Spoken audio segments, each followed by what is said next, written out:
Mentioning about the food. I know in our Indian communities, you don't want to be like bold and take food after. Oh no, I'm okay. I got food at home. That's a pride thing too. But with the food and being humbled and honored to be asked to say a prayer over the food. Again, one of the customs is that because the food's been prayed over, that it must all be taken afterwards. And what you do is you take it home and you take the blessings of that to your home and to your family, share it with your family.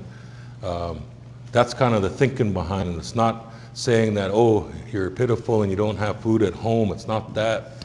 It's even at feeds, it just becomes a custom that afterwards you make sure all the food goes home.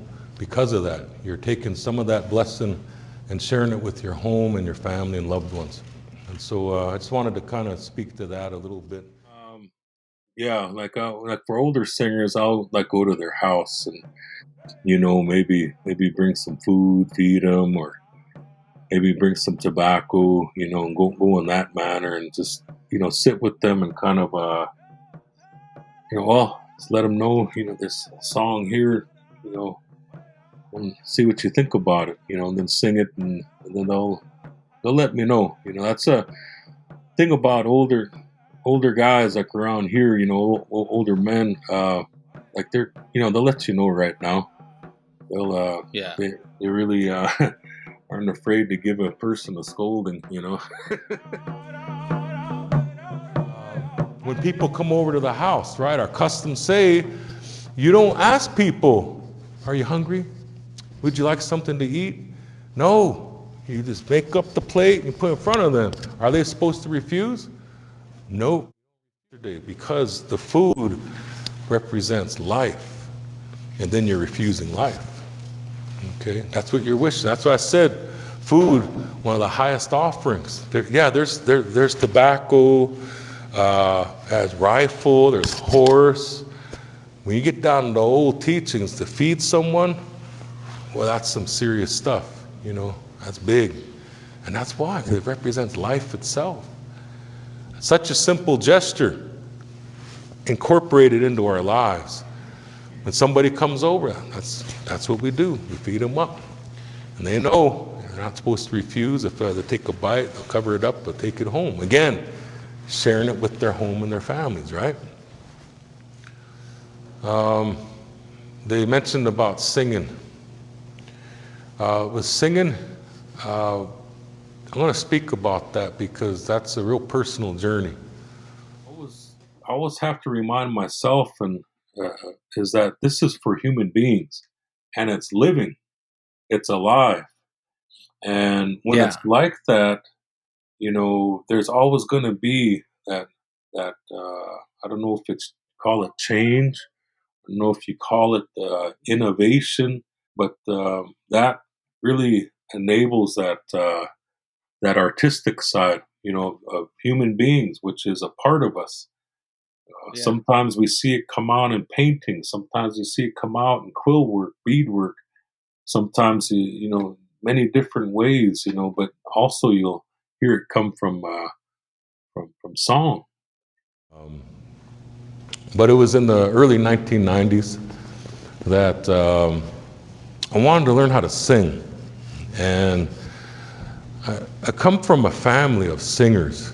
I mean, my grandpas were known. I say grandpas because it was my grandpa, John Stiffarm, and all his brothers. Gee, there was Tommy Stiffarm, Gin Stiffarm, Jim Stiffarm, that's your grandpa, Paul Stiffarm, they all sang. Oh man, I heard recordings of them, man, really good. But thinking, gee, I want to sing, and I didn't have nobody to show me. Nobody to sit me down. Hey, come and sit down. At the drum. There's none of that. I was kind of standing around the drum, and it's my way. I couldn't get all bold and just like sit down. It's kind of like linger around a drum and kind of get asked to sit down. I still do that today. That oh, sit down. Why do you do that? Nobody asked. had cassette tapes back in those days, you know. Jeez, I listen to cassette tapes. I just try to sing along with them, you know. That's I do, and then wanted to start singing on a drum. Didn't have a drum, so I start going around asking different old guys about making drums, you know. They wouldn't show me.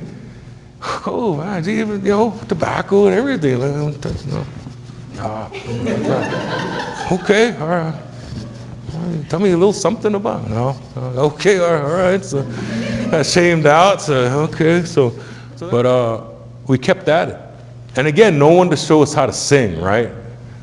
And then once we practiced up enough, remember I said you want to get good at something, you do it over and over and over again, you'll improve. That's what we did. We lived it. He's just saying you immerse yourself in something. You immerse yourself in order for it to become a part of you. And that's what with singing did that.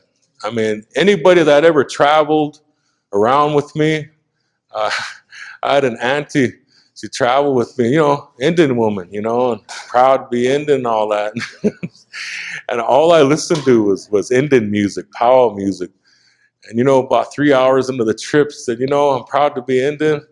Dang, I'm starting to experience some cultural shame. Said, can we listen to something else? That's all we've been listening to. I'm sorry, Auntie. Yeah, just put something else on. Once in some country. Yeah. But that's what I did. As a singer, had to go, a lot of people, older singers, and buy the right to a song. If I don't have that right, if I haven't bought it, I'm not going to sing it.